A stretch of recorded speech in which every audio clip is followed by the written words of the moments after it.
So everybody, welcome to 2022 Murrumbateman Field Days. It's pretty cool to be back after a bit of a break. Life's returning to normal. My name is Michelle O'Neill. I'm from Cherry Tree Equine, and Cherry Tree Equine is a business that specialises in making sure that you get the most out of your horse and you have the best relationship you can with your horse. We're based on the northern end of the Monero, a little place called Durango. But I travel around, I give a lot of horsemanship clinics. And what I'm going to talk to you about this afternoon is surviving trail riding. How to go out on the trail and come home alive. And, you know, I get amused when people say to me, oh, any horse can trail ride. You know, not every horse can trail ride. Because at the end of the day, trail riding is that thing where we cannot control the environment that we're in. It's a bit like here, okay?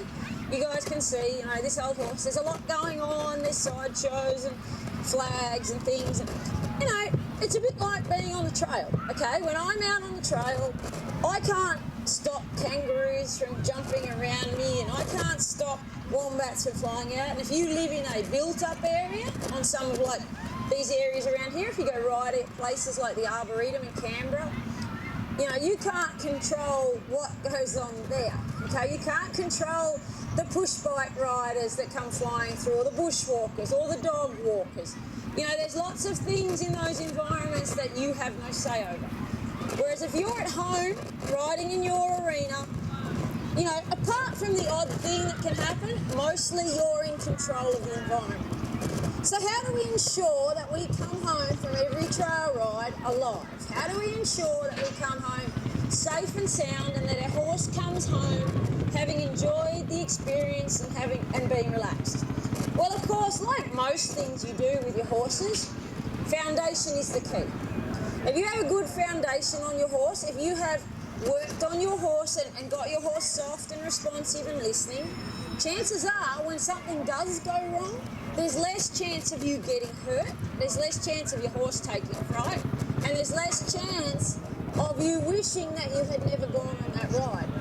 Now, you know, this old horse, you guys can see him here now, you know, he doesn't really want to stand still. It's been a long couple of days and there's a lot going on. So I'm not asking him to stand still, okay? What I am doing is I'm assessing the environment that I am in. I'm assessing my horse's response to that environment, and I'm doing something about it. So remembering that your horse is a prey animal, and over millions of years they've evolved fleeing from everything that is scary, and that includes us. At the end of the day, we are a predator. So basically, you have to be aware of the fact that I'm sitting on a horse with a dead cowhide, okay, in a completely artificial environment with a bit in his mouth, and he has no control over what is going on here. He has no control over whether that sideshow starts up or whether that tractor up there goes through the tractor pull and backfires. So he's a little on his guard. He is wanting to move because he would rather he gets out of this arena alive. And that is what can happen on the trail. Your horse can be faced with experiences that are outside of his comfort zone that neither of you are prepared for. And you have not done your foundation work. When you are in control of the situation, pretty soon you can end up in trouble. So, the classics of, you know, basic horsemanship are the classics that will help you stay safe on the trail. Now you guys can see I'm giving him the opportunity to walk. He wants to walk, and then I ask him to stop. If he wants to walk, off we go. There's the first sign of release he's shown since we got here. So if you were going out on a trail ride, your horse was a little like this, and he was a little, you know, uncertain of his environment and wanting to move, what do you do? Well, the absolute worst thing you can do is sit there and go, la la la la la la, oh, what a pretty day, oh, look at the pretty flowers. Because what happens is, at that moment, I am not giving my horse direction, and I'm not guiding my horse, so therefore he doesn't have a leader, okay? He doesn't have someone to keep him safe. If I'm sitting here and I'm daydreaming, looking at the tractors, and I'm thinking about, and straight away you can see, like I'm not letting him go, and I'm just looking around. I'm sitting in the saddle half cocked and crooked, and watch his face change, watch his ears change, watch him start to get agitated, okay? Whereas if I go, okay, Squiggles, you're not confident in this environment, so I am going to give you something to do. And I am a lover of circles. If you've ever been to any of my clinics, you'll know this. And if I get out on the trail, I will do lots of circles. So I might be riding along, and this mounting block here might be a rock. So I might ask my horse to do a circle around the rock. So I'm giving him direction and asking him to do something, but it's not dangerous, I'm not being pushy. Then I might let him go. And I say, okay, walk along here for a little bit. And then I might pick up and I might go around this tree. So straight away what I'm doing is I'm giving my horse something to do, and I'm engaging his brain. So he's not running off thinking about the fact that sideshow down there is going to get him, or something like that. He's actually listening to my instructions. Now remember, like I said, this is a horse that's practiced all of this stuff in a controlled environment at home where he feels safe and secure. And I can tell any of you, if you ever want to test how well trained your horses are, how responsive they are, and I was talking to the River Gum Brumby guys about this before, bring them to an environment like this, okay? Like this is way out of most horses' comfort zones. And so if you want to see where your horse is at, this is something where I can simulate exactly what you might experience on the trail, because he has no control, and I have no control over everything that's going on. So you guys just saw he walked off. I talked to all of you, I daydreamed along, now he's walked off. So guess what? We're going to go and do something else. I might do a little bit of a bending thing through these trees this time, okay? So I might go this way, then I might go this way. Again, all I am doing is moving his feet, okay? I am using my legs, using my body, and I'm moving his feet. So he's listening to me. He's not worrying about what you're all doing or what the tractors are doing. He's like, oh, Michelle's giving me direction. Now, if you go riding out in the trail, you might find a tree or a rock or a bush or something where you can do this. Now, I might let him wander on for a little bit, okay? And then I might just pick up and ride him back into a circle.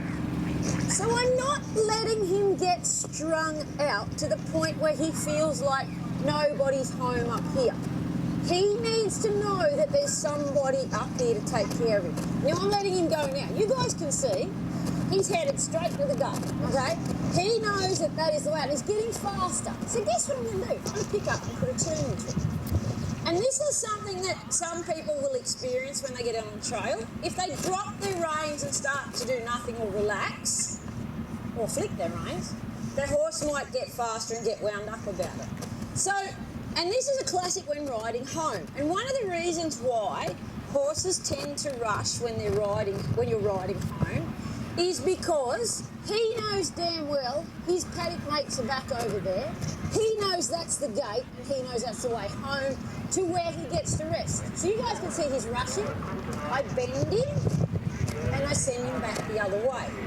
Now, again, if he speeds up at all, I'll change direction. He's just poking along here pretty nice. So I might turn back towards what we're treating as home in this point. Turning towards home, and I'm going to dare him to rush. I'm saying, I dare you to go faster, and there it is. Okay? So again, this is about control. I can feel when this horse gets faster. And this is something that you should learn in your horsemanship.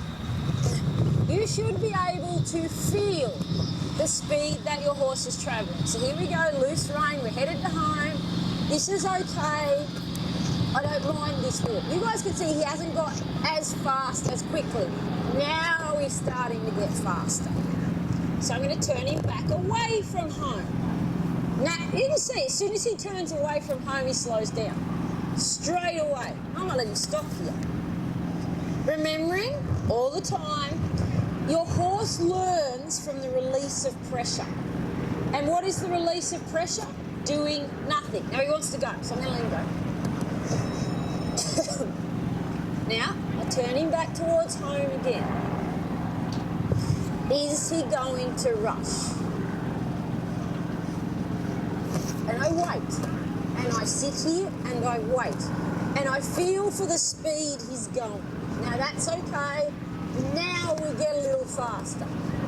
Now the other thing you might notice is when I change direction, there's no shock value in this, okay? Everything I want to do with my horses is about taking the oh shit factor out of their life. I don't want this horse to feel like I did anything unexpected. So when I turn him back around towards home again,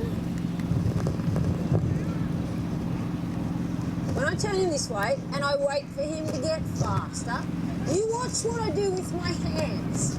I run my hand down the rein.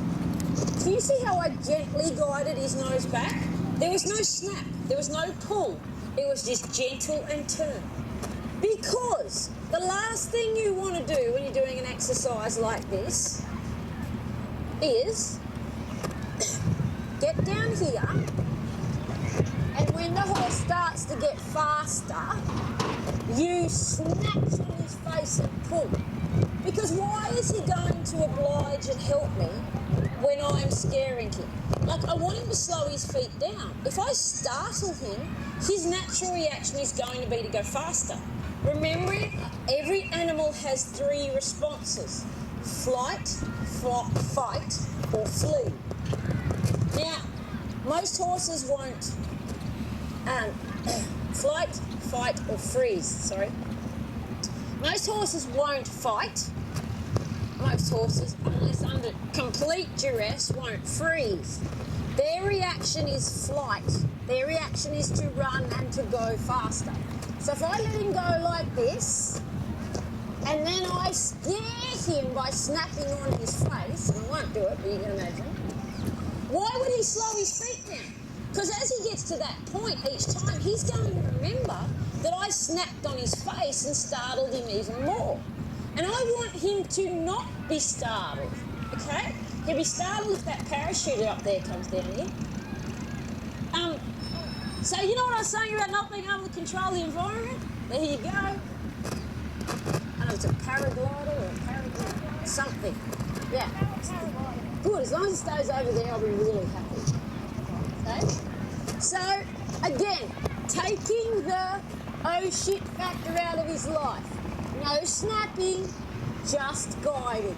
You know, I'm trying to build a horse that wants to be my friend. I'm trying to build a horse that wants to be my equine partner in whatever I'm going to do. And, you know, if I snap on him and scare him and startle him, you know, he's not going to be that horse. Now, you might have seen, I was doing a little bit of sideways work with this horse.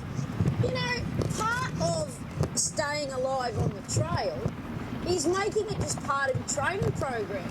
Like, I might ask this horse to step his body across through 2 trees as I'm riding along. Guess what I'm doing here? 2 things. One, I'm putting some pressure on him in an environment he's not expecting. And the other thing I am doing is, again, I'm giving him something to do. I'm making his training life more interesting. So when I go back to the arena and I have my cones in a perfect line, 8 metres apart, all the way down my arena, and I want to do some lateral work, he's going to be so much more interested in that lateral work because he's done it already in a different environment. He's come out amongst the trees and he's stepped across. And if you get a horse that is a little difficult to step across or doesn't want to step across, there's nothing like having a 100-year-old gum tree in front of their nose to encourage them to step. Because if that's a proper gum tree, this horse has to step that way to get through there. So what we're doing is we're putting pressure on him in an unexpected environment. And you know, one of the things we get at a lot of clinics is we get on the a lot of our clinics on trail is we get horses that are scared of water. We get horses that don't want to cross a creek or a dam. We have some beautiful dams at our place where you can go out and ride, you know, up to your horse's belly for metres on end. So, you know, what do we do? How do we do this? Well, in the past, you were probably like me and you would have been taught, now let's assume this pole is the edge of the water. Get up here and kick like the blazes, face him up and boot him until he stepped in there. Well, guess what I'm doing? I'm creating more of that oh shit factor in my horse's life. I'm startling him and scaring him, and he trusts me less. You know, it's a bit like having a friend who you trust. If you have a friend who you trust and you have to go through something that's a bit scary or an ordeal that you don't really want to do, that friend that you trust can make life a bit better and a bit easier for you. And that's what you want to be for your horse. You want to be that person that your horse trusts. So here's the thing. We have our water and our horse doesn't want to step into it. So we go past it. One eye is on the water. Then we open our hand like we're doing before and turn him and go past it. The other eye is on the water. There's something about your horse's brain, and it's a bit different to ours. Your horse has an eye on either side of its head, okay?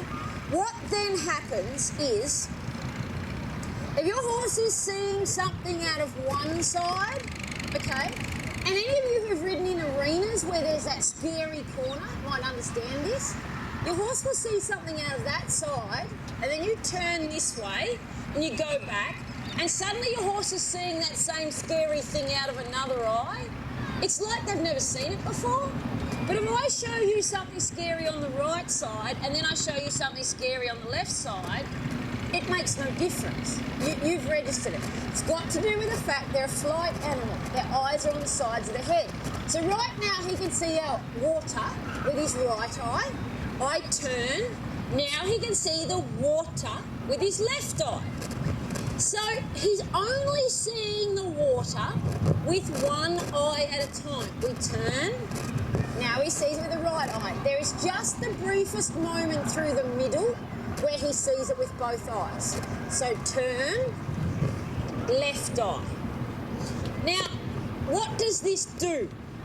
It builds confidence in your horse because your horse always feels like he has somewhere to go. In his flight instinct, he feels he can flee away. And any of you who know basic horse handling, it's why you should stand on the same side of your horse as your farrier or your vet or whoever. Because your horse should always be able to move away if it gets frightened. So here we go with our water. We turn and we go this way.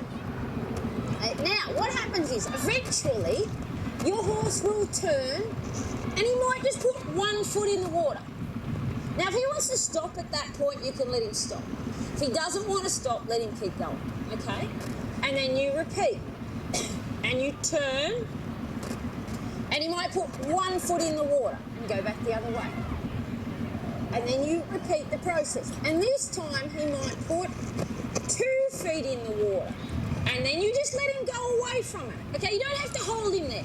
Don't ever make him feel like he's trapped. If your horse feels trapped, that's when he will go up or explode or anything like that. Anytime your horse feels like he has somewhere to go, you're both much safer. So then he might just turn into it like that and he might walk through it. If he wants to walk straight back out, let him go. But don't let him leave town, okay? Turn him back this way. What will happen is over time you'll get to where your horse might be comfortable to just walk along the edge of the water. Okay, and then you just turn and repeat. Okay, and soon there's my release. Beautifully done, Squiggles. Okay, so eventually your horse will start to relax in this scary environment. And that's when you can leave. Okay, when your horse is relaxed, you may leave. Okay, that's when you can go and do something else. Okay? But you have to stick there. And you know what? You may have a horse that is really, really, really scared of water. And all you may get on that first day is 1 foot and then he might, that's it, I'm done. So you know what? That's okay. Just turn a couple of more times. Make sure he's confident. If his foot doesn't go in the water again, it doesn't matter. And turn again. Make sure he's confident at being around the water. And then walk off. Okay? Because if at the start of the day, the closest you could get to the water is here, and at the end of the day, you manage to get to here, that's a win, okay? Always always reward the slightest try. Okay? And, you know, every little improvement that you get from your horse is going to help you. Now, one of the biggest problems I find with trail riding people, or groups of people that go trail riding, is being able to control who you ride with. If you are going to go trail riding and you have a horse that's new or green or scared of things, be very careful who you ride with. Because if you go riding with somebody who just wants to take off across the paddock and not pay any attention to what you want to do, that's when you're going to set yourself up that your horse is going to get scared or something's going to go wrong. What you want to do is make sure you have people, when you're getting going, if you're building your confidence or you're having a problem, make sure you go with people who will look after you if something goes wrong, who will go at the pace you need to go at, who will listen to you when you say, oh gee, my horse is getting a bit tense, okay? Or who will wait for you while you go around the tree and ask your horse to settle down. They are the people that you want to go riding with. And, you know, build up. Like, start with 1 or 2 or 3 people and then get to where, you know, you might be able to go on one of those big trail rides where there's hundreds of people. You know, I get so many people who come to my clinics on the trail who've been okay with trail riding, and then they have gone to one of those big, and there's nothing wrong with those big charity trail rides, but their horse has gotten freaked out at 100 people riding off into the sunset, and then suddenly they have a problem with their horse and suddenly they've lost their confidence. Okay, so, you know, be aware of the fact that the people you ride with are very, very influential in how successful you will be. You know, you wouldn't get in the car with a drunk driver. I hope you're all old enough and sensible enough that you would not get in a car with a drunk driver. So why would you go riding with a group of... And the reason why we don't get in the car with a drunk driver is because we could die. So why would you go riding with a group of people who don't give a stuff about how safe you feel? Okay, or how comfortable you are. Now, if you want, you know, you might use your opportunity on the trail, like I was saying before, as a training opportunity. You might go, okay, you might want to work on getting your horse to turn around or getting your horse to step under himself. So what you can do, again, I like doing this stuff on the trail because it exposes my horses to different environments, exposes them to different situations, and therefore it means I can come to places like this and I'm not going to die. It also means that when I'm schooling them on the arena, it's going to be a lot more fun. What I might do is, let's say this horse, there's a tree here, and I want to work on moving his front end. I can actually use that tree as a block and get him to turn. Now, again, we take away the pressure of doing this exercise without an object in the middle. Like if you're going to do something like this, say you want to work on moving your horse's front end, and you get out here and you're on your arena at home and you do a circle and you're going like this, and you ask this horse to step around, it can get a little rough and a little random.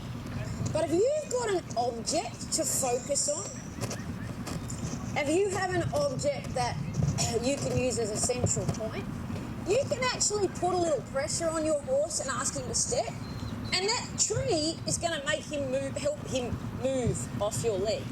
So ask him here, step him across. There, the tree helps him move off my leg. Now it's not particularly pretty and it doesn't look, you know, fantastic, but that's okay.